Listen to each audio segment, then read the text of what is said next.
berjalan dalam firman-Mu, hatiku siap.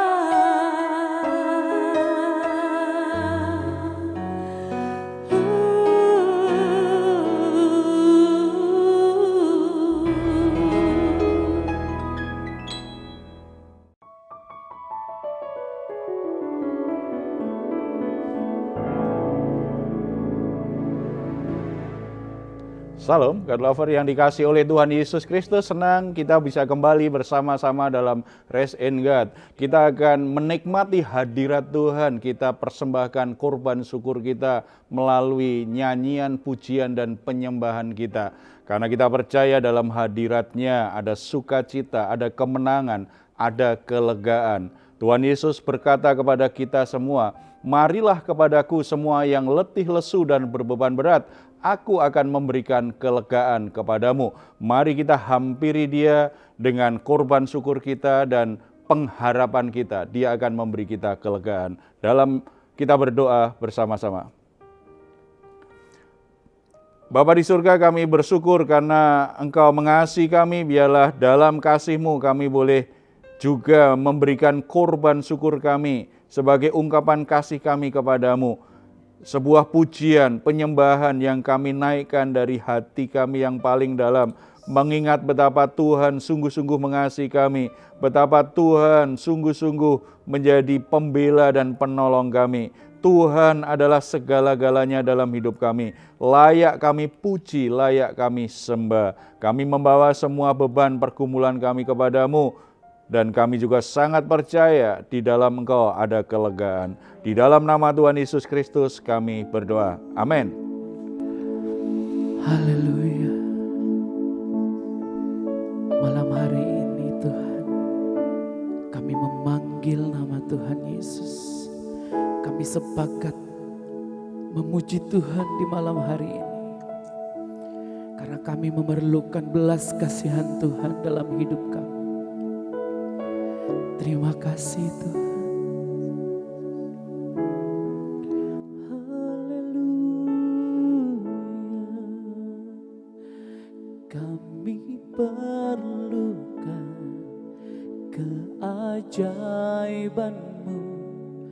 Kami butuhkan sentuhan tangan-Mu. Kami tak dapat jalan sendiri, kami perlu Kau Tuhan. Haleluya. Kemanakah kami mencari kasih sejati? Kemanakah kami berseru saat badai datang menderu? Yang kami tahu hanya Kau yang mampu pulihkan segala sesuatu. Kami perlukan keajaiban-Mu. Kami butuhkan sentuhan tangan-Mu. Kami tak dapat berjalan sendiri. Kami perlu Kau Tuhan. Oh, kami perlukan keajaiban-Mu. Kami butuh Kau Tuhan. Oh, kami tak dapat jalan sendiri.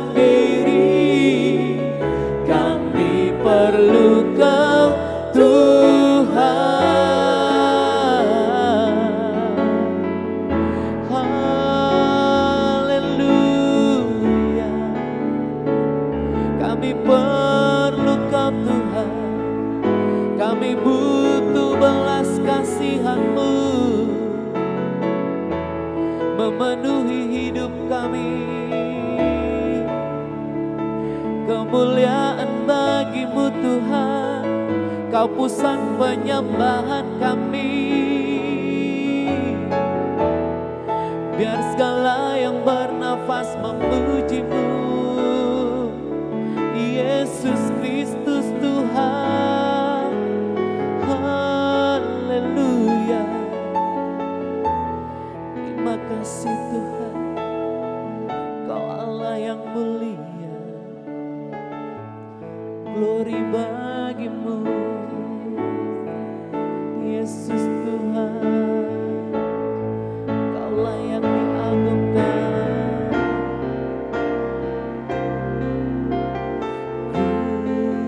Crucified, left behind the storm, You live to die, rejected and alone, like a rose trampled on the ground.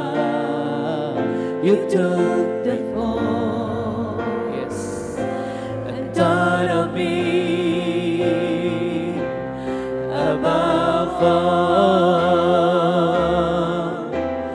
Crucified, left behind the storm, You live to die, rejected and alone, like a rose trampled on the ground. You took the fall and thought of me above all.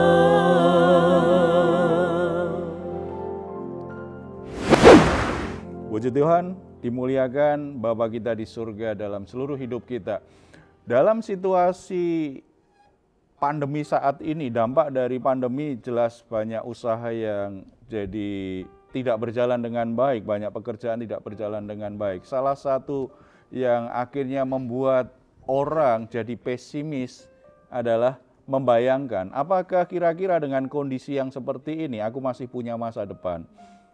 Yang punya anak juga berpikir seperti itu, apakah masih ada masa depan bagi anak-anakku? Apakah aku bisa menyekolahkan mereka, menyiapkan mereka, membesarkan mereka untuk masa depannya? Ada banyak kegalauan hati tentang masa depan ketika orang alami situasi yang sulit seperti kondisi saat ini. Ya, kita mau sharing tentang masa depan nih. Sebelum saya lanjutkan dengan firman Tuhan, mungkin ada yang mau sharing, silahkan. Iya Pak, Iya, silakan. saya mau sharing sedikit apa yang saya alami. Ini saya alamin di tahun 2004-2005 lah. Ini setelah lulus sekolah ya. Saya mengambil keputusan untuk menjadi pemusik gitu. Lalu seiring berjalannya waktu ketemu satu label besar dan kita dikontrak sampai ada album segala macam.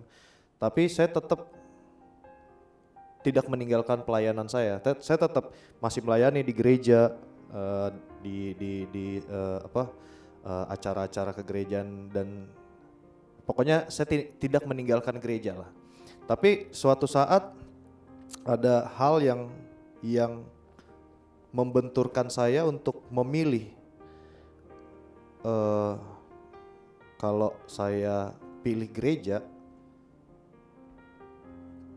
hilang nih karir saya nih.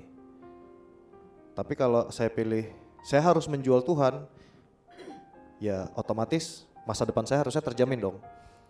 Nah, di sini akhirnya saya memutuskan untuk saya tidak meninggalkan pelayanan saya tidak meninggalkan gereja, saya tetap melayani.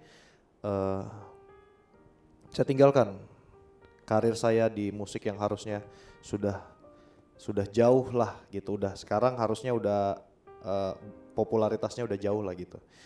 Tapi di awal-awal saya merintis ulang itu, apa yang saya alami justru saya kayak ngerasa ditinggal sama Tuhan gitu. Tuhan sampai sempat saya mempertanyakan, ini Tuhan benar ada nggak sih? Saya nggak ninggalin gereja, saya nggak ninggalin pelayanan, tapi kok malah lebih berat hidup saya gitu loh. Di awal-awal karir akhirnya saya merintis lagi dengan diri saya sendiri, saya ngikut orang-orang jadi kru, jadi tukang kabel, jadi akhirnya sampai saya belajar sama orang-orang senior, musisi yang lebih senior dari saya. Ya saya sempat pokoknya marah banget sama Tuhan karena Tuhan saya nggak ninggalin nih, tapi kok malah begini yang terjadi gini. Jadi akhirnya sempat kesel saya sama Tuhan, saya tinggalkan sekitar 1 tahun pelayanan saya tinggalkan gereja. Udahlah, saya mau cari musik di luar gitu, main di kafe, main di bar dan segala macam, saya tinggalin Tuhan. Sampai akhirnya sempat saya jauh lah, intinya jauh dari Tuhan dan segala macam, hidup saya makin hancur gitu. Tapi setelah saya kembali lagi ke Tuhan, akhirnya diketemukan lagi dengan beberapa musisi senior yang kebetulan Kristen juga, akhirnya mengajarkan saya banyak hal bahwa jadi musisi itu nggak gampang karena bukan pekerjaan tetap. Ya kan dengan bukan pekerjaan tetap aja masih mempertanyakan kan, ini masih ada nggak masa depannya gitu untuk jadi musisi. Apalagi ya udah, dengan nggak adanya karir saya ngikut, ya puji Tuhan akhirnya sampai sekarang saya benar-benar oke Tuhan, saya minta ampun, saya pernah ninggalin Tuhan gitu, saya pernah kecewa, saya pernah marah. Sampai detik ini akhirnya saya menyerahkan diri saya sepenuhnya. Tuhan terserah masa depan saya mau seperti apa, saya ikut gitu.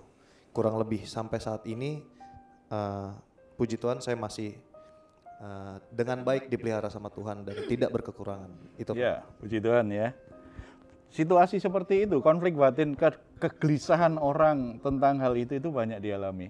Terutama anak-anak muda yang lagi berpikir tentang masa depannya, punya impian yang besar, tetapi harus diperhadapkan kadang-kadang harus memilih Tuhan atau karirnya nih, atau apa yang jadi impiannya. Ada kegelisahan-kegelisahan ketika memilih Tuhan, mulai berpikir lagi karena ternyata tidak seperti yang diharapkan keadaannya, termasuk pasti ada masalah-masalah gitu. Ya banget. Jadi yang dialami Ricky ini banyak orang mengalaminya ya. Tetapi nanti berikutnya bisa juga kita dengar kesaksian Ricky ya, bagaimana kok dari marah dengan Tuhan kemudian berdamai dan sekarang mencintai Tuhan. Wah, itu pasti pengalaman batin yang asik tuh kalau kita bisa dengar ya. Ya. Betul Pak, betul. Boleh. Oke ya. Oke, kita semua pasti sering dengar ayat dari Yeremia pasal 29 ayat 11 yang berkata begini kan. Sebab aku ini mengetahui rancangan-rancangan apa yang ada padaku mengenai kamu. Demikianlah firman Tuhan, yaitu rancangan damai sejahtera dan bukan rancangan kecelakaan, untuk memberikan kepadamu hari depan yang penuh harapan. Ini ayat favorit banyak orang nih. Apalagi kalau kita memberi semangat kepada anak-anak remaja, kepada anak kita, kepada seseorang yang lagi terpuruk, lagi gagal gitu. Kita kasih ayat ini sebagai kata-kata penguat dalam hidupnya. Tetapi dalam perjalanan, walaupun kita sudah dengar berulang-ulang, kadang-kadang kita mempertanyakan ini. Apalagi ketika situasinya seperti yang Ricky alami tadi kan. Bener nggak ini ayat ini? Mempertanyakan sih sempet nih. Iya, mempertanyakan itu. Makanya kadang-kadang saking mempertanyakan nggak dapat jawaban dan situasinya nggak berubah, biasanya memang arahnya pada Tuhan. Ini bener nggak sih Tuhan ini? Gitu kan? Iya, ngambek, marah gitu. Oke, itu dialami banyak orang ya. Kita akan Coba dalami ini lagi. Jadi kekecewaan, kemarahan seperti itu akhirnya kita kehilangan iman terhadap kebenaran ayat ini. Karena kita kadang-kadang kan hanya fokus pada ayat yang buat kita tentram dan senang. Ini kan ayat yang membuat kita senang nih. Kita tidak tahu bahwa ayat itu muncul dalam sebuah peristiwa dalam konteks seperti apa. Sehingga kita hanya berharap itu terjadi, tetapi prosesnya kita tidak terlalu pedulikan. Pokoknya ini terjadi seperti ini. Makanya kita gampang kecewa dengan Tuhan kalau bicara tentang masa depan, tentang ayat ini nih. Begitu. Nah, seperti itu ya Pak. Nah, sebagai orang Kristen dan yang percaya kepada Tuhan Yesus Pak, gimana caranya supaya kita bisa berdampak bagi setiap orang, supaya mereka tahu nih kalau kita pengikut Kristus dan yang percaya akan janji Tuhan Pak. Ya, kalau bicara tentang, jadi Tuhan berjanji tentang masa depan, kemudian kita di sini nih, posisi kita, lalu kita percaya bahwa janji Tuhan di depan itu kita bisa sampai nih, gitu ya. Lalu ketika menjalaninya, bagaimana supaya kita sendiri terus melangkah sampai ke tujuan tadi, ke penggenapan janji tadi, sekaligus kita bisa menjadi kesaksian bagi orang sekitar bahwa apa yang kita percaya itu benar-benar itulah hidup kita, itulah keyakinan kita tetap konsisten di jalan itu. Seperti itu ya. Kalau kita lihat di pasal 29 ini secara lengkap, saya akan bacakan beberapa bagian untuk menemukan prinsipnya. Kita akan temukan ada 3 hal penting nih. Yang pertama, rancangan Tuhan itu tidak meniadakan masalah. Kenapa orang menjadi kecewa? Karena berpikir kalau Tuhan berjanji berarti langsung dikasih. Ya. Setelah itu kita nggak perlu lakukan apa-apa gitu. Ada bagian-bagian tertentu, kasus tertentu bisa seperti itu. Tetapi banyak yang sebenarnya dalam janji Tuhan itu ada proses yang harus kita jalani, di mana dari sisi kita tidak hanya kita harus berani melewati prosesnya, tetapi juga ada tanggung jawab yang harus kita kerjakan. Kalau hanya bermimpi seperti itu, setelah itu bermalas-malasan, ya nggak akan sampai di sana kan? Ya. Rancangan Tuhan tidak meniadakan masalah. Kalau kita baca misalnya ayat yang pertama, beginilah bunyi surat yang dikirim oleh Nabi Yeremia dari Yerusalem kepada tua-tua di antara orang buangan, kepada imam-imam, kepada nabi-nabi, dan kepada seluruh rakyat yang telah diangkut ke dalam pembuangan oleh Nebukadnezar dari Yerusalem ke Babel. Surat ini termasuk ayat tadi itu ditujukan kepada siapa? Kepada umat Israel, bukan ketika mereka lagi hidupnya nikmat dan baik-baik saja. Mereka sedang jadi tawanan, mereka di pembuangan. Kerajaan yang menjajah, yang menaklukkan mereka, mengangkut mereka di negeri mereka. Jadi mereka itu dalam keadaan sebagai tawanan, sebagai orang-orang buangan, kehilangan segalanya. Tetapi ada janji yang luar biasa kan, keadaanmu nggak seperti ini terus loh nanti. Dari sini kita bisa menangkap, berarti kalau Tuhan berjanji bukan berarti meniadakan masalah. Situasi masalah apapun justru kita membutuhkan janji Tuhan supaya kita tahu kita tidak terpuruk terus, kita tidak dalam kondisi kita saat ini terus-menerus. Keadaan yang begitu hancur, itu kita membutuhkan janji Tuhan supaya muncul pengharapan di hati kita, bukannya meragukan. Karena ini ditujukan kepada orang yang benar-benar dalam keadaan nggak punya apa-apa. Tidak punya juga kebanggaan sebagai bangsa. Mereka terbuang, mereka tertawan. Tetapi ada janji yang luar biasa. Kesalahan banyak orang Kristen berpikir dalam Tuhan semuanya baik-baik saja. Semua masalah pasti beres. Tuhan yang bereskan. Ayat favoritnya apa? Kamu diam saja, aku yang akan berperang bagi kamu. Mungkin ada beberapa hal itu benar, ya, karena Tuhan tidak bisa dibatasi juga cara kerjanya. Tetapi ada kalanya kita yang harus maju berperang, Tuhan menyertai kita. Jadi jangan takut dengan masalah. Takutlah engkau kecewa dengan Tuhan kalau punya masalah. Karena kalau ada masalah, Tuhan itu pasti membelamu, pasti menolongmu. Amin. Jadi nggak perlu kita bermimpi, nggak punya masalah. Menurut saya justru itu tandanya kita masih hidup di dunia. Sebab kalau kita sudah mati, kita nggak punya masalah lagi. Yang punya masalah orang yang kita tinggalkan. Iya kan? Kalau kita masih hidup di dunia ini dunia yang rusak, diisi orang-orang berdosa. Jangan mimpi nggak ada masalah. Pasti ada masalah. Dalam keadaan terpuruk punya masalah, tetap pandang dan yakini janji Tuhan ke depan. Amin. Tetap punya masa depan kalau kita dalam Tuhan. Amin. Yang kedua, rancangan Tuhan itu membutuhkan usaha dan doa. Coba kita baca ayat yang ke-7. Usahakanlah kesejahteraan kota kemana kamu aku buang, dan berdoalah untuk kota itu kepada Tuhan, sebab kesejahteraannya adalah kesejahteraanmu. Usahakanlah kesejahteraan bagi kota, artinya kamu kalau ditempatkan Tuhan di kota itu, dan orang Israel itu ditempatkan Tuhan di sebuah kota sebagai tawanan loh, sebagai orang-orang buangan loh, itu bukan tempat yang mereka suka, bukan tempat yang mereka pilih, mereka terpaksa di situ. Artinya benar-benar nggak ada pilihan lagi, walaupun suka nggak suka, kamu di situ. Kalau kamu ingin sampai pada janji Tuhan, masa depan yang cerah itu, kamu ambil tanggung jawabmu, usahakanlah. Itu bicara kita harus berupaya, kita harus bekerja. Ada sesuatu yang harus kita kerjakan. Jangan hanya mengeluh saja. Tidak akan pernah berubah situasinya hanya mengeluh atau menyalahkan orang lain. Tidak akan pernah berubah masalah kita hanya menyalahkan orang lain. Apalagi menyalahkan Tuhan. Wah, situasinya tambah berat. Usahakan kesejahteraan kota.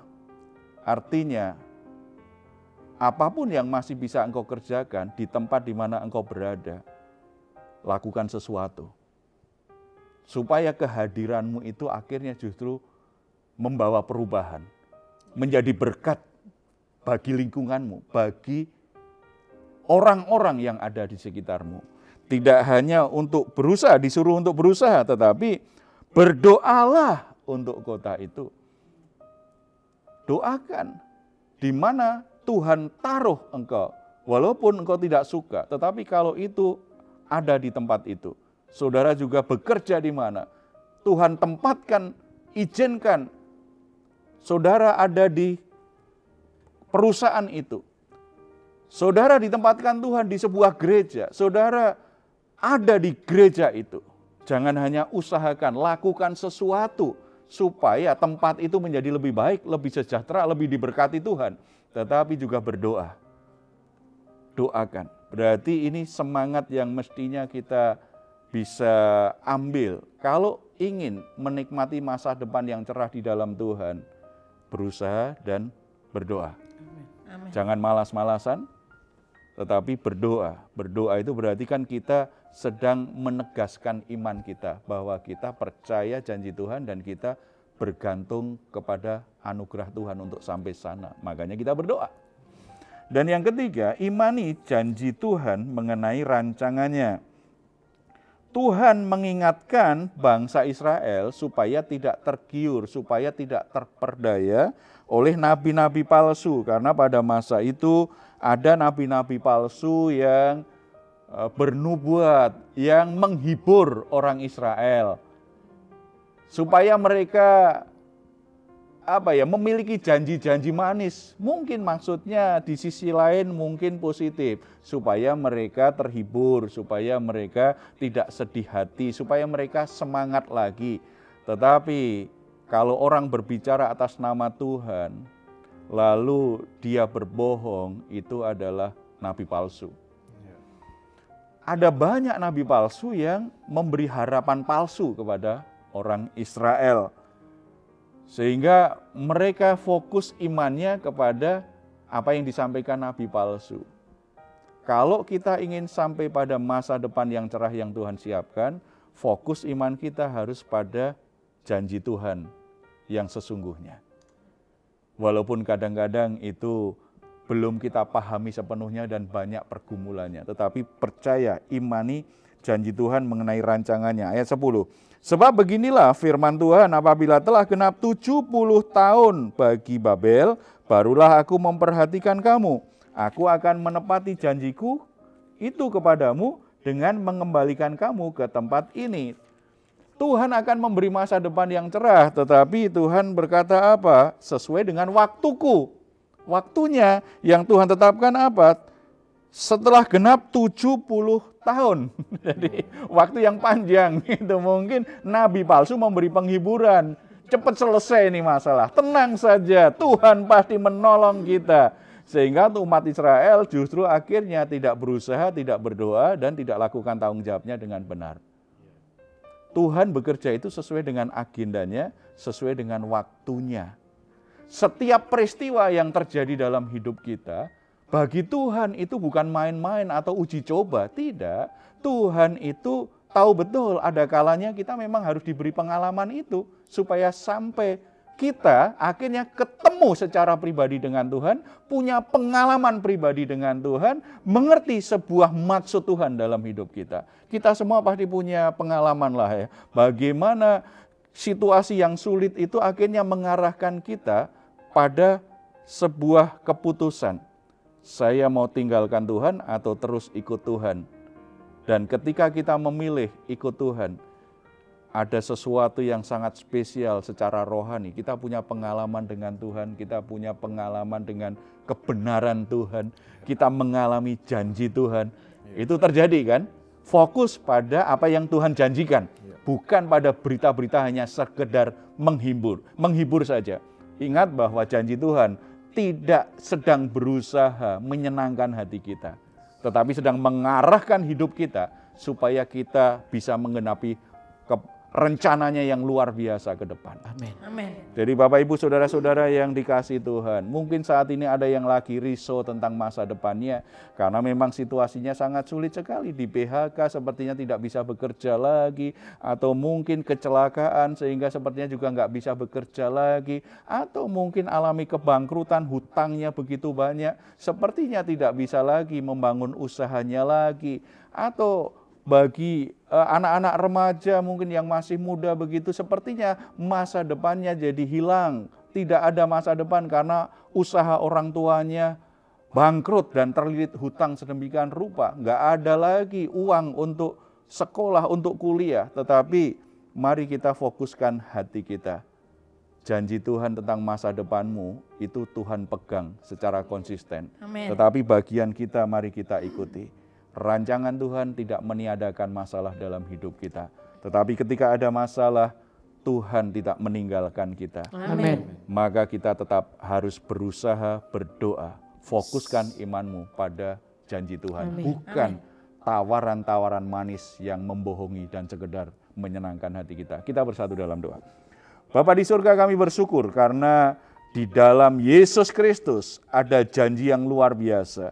Bahwa Tuhan menyediakan masa depan yang cerah bagi kami. Amin. Bukan masa depan yang penuh kecelakaan. Masa depan yang baik. Yes. Tetapi seringkali kami menjadi putus asa, kami kembali kecewa kepada Tuhan. Karena situasi yang kami alami saat ini sepertinya sangat jauh dan tidak mungkin masa depan itu bisa kami nikmati. Bapa di surga, mari Engkau hampiri saudara-saudara yang sedang putus asa. Karena mereka sedang terpuruk dengan pekerjaannya. Mereka sedang terpuruk dengan usahanya. Mereka tidak punya apa-apa. Keadaannya begitu buruk sehingga untuk memikirkan masa depan aja mereka tidak berani lagi. Karena mereka memang tidak sanggup. Tetapi biarlah hari ini kebenaran firman-Mu membebaskan mereka dari segala ketakutan, Amin. kecemasan, dan ketidakberdayaan. Sehingga imannya kembali tumbuh, semangatnya kembali berkobar-kobar. Mereka kembali punya keyakinan yang kuat bahwa Tuhan mampu untuk memulihkan kehidupan mereka, membalikkan situasi buruk ini menjadi sesuatu yang baik dan membawa mereka pada masa depan yang cerah. Bapa di surga, hadir dalam kehidupan orang-orang yang tidak berdaya, orang-orang yang putus asa, orang-orang yang berbeban berat, orang-orang yang dipenuhi dengan kecemasan akan masa depannya. Nyatakan kehadiran-Mu, kuatkan hatimu, dan biarlah Roh Kudus mengobarkan kembali semangat hidup dan iman mereka, Bapa. Terima kasih Bapa di surga. Kami juga terus berdoa untuk bangsa dan negara kami. Biarlah anak-anak-Mu yang Tuhan percaya tinggal di tengah-tengah negeri ini. Kami semua menjadi bagian dari solusi masalah bangsa dan negara kami. Kami semua menjadi orang-orang yang bekerja dengan benar. Kami semua menjadi orang-orang yang produktif. Sehingga Tuhan tidak hanya memberkati kami melalui apa yang Tuhan berkati melalui hidup kami. Bangsa dan negara kami juga terberkati. Negara ini menjadi lebih baik. Bangsa kami menjadi lebih baik. Karena anak-anak-Mu bisa bertumbuh dengan baik dan diberkati oleh Tuhan. Biarlah kami menjadi orang-orang yang selalu berdiri antara Tuhan dan bangsa kami. Kami membawa semua permasalahan bangsa kami Tuhan, supaya semua situasi dan pergumulan bangsa ini mendapatkan kasih karunia Tuhan. Semua masalahnya bisa teratasi. Para pemimpin bangsa kami diberi hikmat, diberi kemampuan untuk mengatasi semua problem yang sedang dialami oleh bangsa ini. Bangsa ini menjadi sejahtera, menjadi semakin diberkati Tuhan. Terpuji nama-Mu dalam nama Tuhan Yesus. Amin. Saudara-saudara yang dikasihi Tuhan, jangan pernah putus asa, jangan khawatir. Keadaan apapun yang saudara alami, selalu ada masa depan. Karena Tuhan sudah menyediakan masa depan yang terbaik. Jangan menyerah.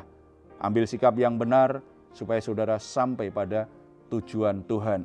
Kalau saudara membutuhkan dukungan doa, saudara silahkan menulis di nomor telepon yang tertera di layar saudara. Tim doa kami akan berdoa supaya Tuhan menolong dan memberkati saudara-saudara semuanya. Kalau ada yang ingin memberikan komentar, silahkan menuliskannya di ruang komentar yang ada di channel Diaspora TV. Kami tunggu.